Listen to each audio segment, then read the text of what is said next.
And we're going to play musical chairs here as we switch guests on the program. And now joining me is Mr. Tom Djokovic. He's the CEO of XNX Incorporated, stock symbols XSNX. Tom, good to see you. Great to be here again, Don. Well, now it's been a few months since we've had you on the program. We've been following your company now, I guess, 3 or 4 years. But for those who are seeing you for the first time, tell us again quickly what the company does. Well, we're in the solar sector, specifically thin films. It's considered kind of a next-generation technology, thin films, because there's less material utilized to make a solar panel with it. It's a more efficient process for manufacturing, so it's less expensive to manufacture. And it's really an area that holds a promise for being able to produce solar panels that will that can currently today actually in some areas produce electricity at the same cost as conventionally produced electricity via coal or gas-fired type of facilities. So that's the sector we're in, and specifically what we're doing is we're working to build a manufacturing facility in the Portland, Oregon area to manufacture the panels and start fulfilling sales contracts that we have. Well, you had a significant piece of news, speaking of the facility in Oregon, that you put out this week. What's going on? Well, as you may know, you may have noticed that the economy is contracting a little bit, right? And so what's happening is we have some sales orders that total about $47 million in value upon delivery, and therefore later this year, delivery towards the end of this year, calendar 2009 and 2010. And we initially planned about a 25 megawatt initial footprint capacity in the facility, and that would have grown to a little bit over 30 megawatts. With the contraction, what we decided to do is take a look at possibly scaling back the size of the initial footprint, one that would more closely fit what our current sales contracts or current product demand is. And it's going to require a lot less capital because we're going to have to do a lot less to the building in terms of occupancy ratings. It's not a one-to-one ratio in terms of how it reduced our costs for putting in the manufacturing facility, cutting the cost quite substantially. So that was the big news, is let people that we're reducing our budget but while still trying to put the capacity in place to service the sales contracts that we have. Okay, so you're working in order to make sure that you can fulfill those existing sales contracts. Well, we've been working every day since before we even had those sales contracts to try to get the facility up and running. Don, we've always been, we're a small over-the-counter company. Our challenges haven't been the technological aspect. We feel that we have all that covered.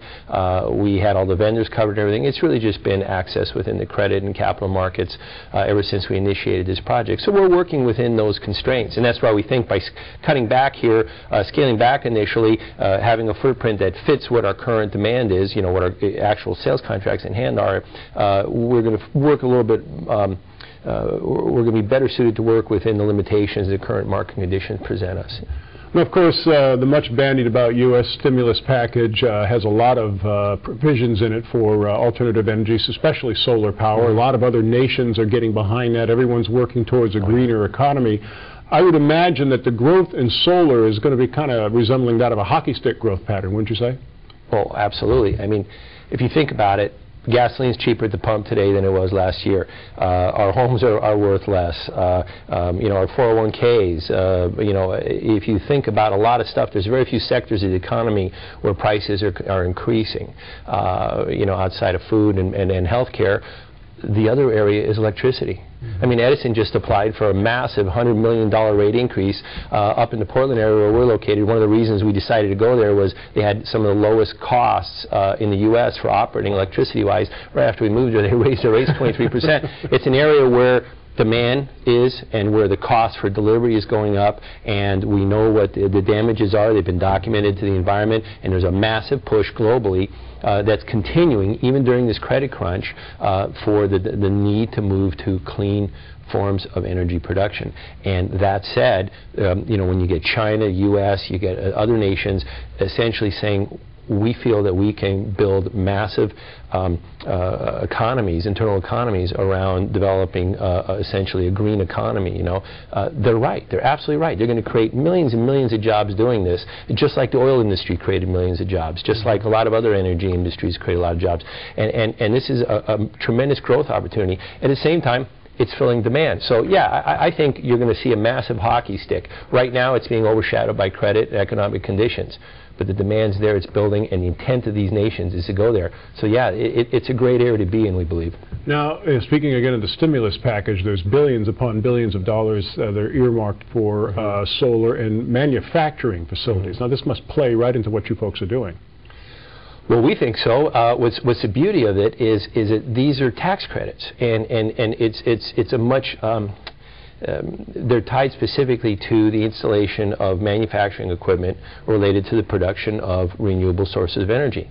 Well, that's a one-to-one relationship of what we're doing. So we believe we do qualify for that. It's something we intend to apply for. We're currently reviewing it right now. At the same time, you know, we've scaled back. You know, obviously with the announcement of the plans of the factory, you know, management's taken pay cuts. We're looking at ways to cut back everywhere we can. You know, everyone is, you know, prudent managers, I think, are doing that across the board.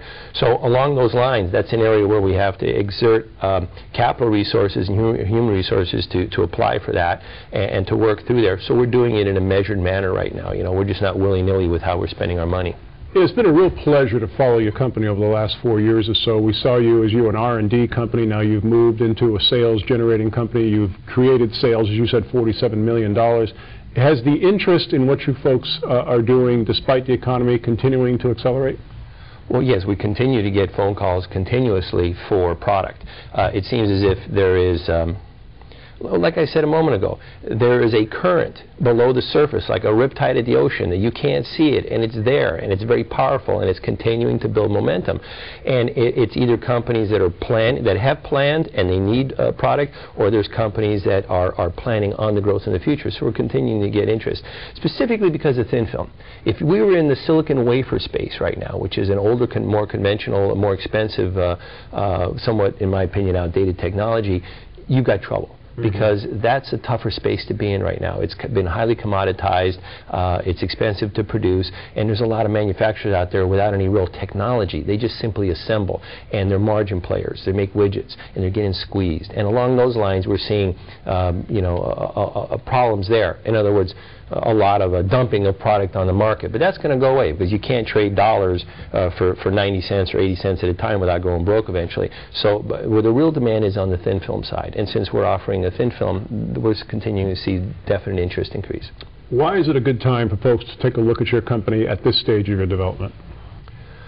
Well, you know, I think President Obama mentioned it the other day. Now's a good time to look at houses, stocks, and everything, right?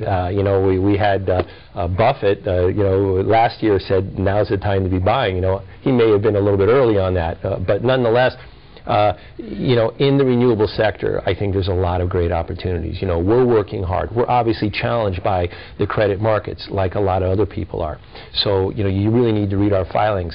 But I will tell you this, you know, we've reduced our costs, we've reformulated our plan, we're gaining interest within the financial markets for financing activity related to what we're doing.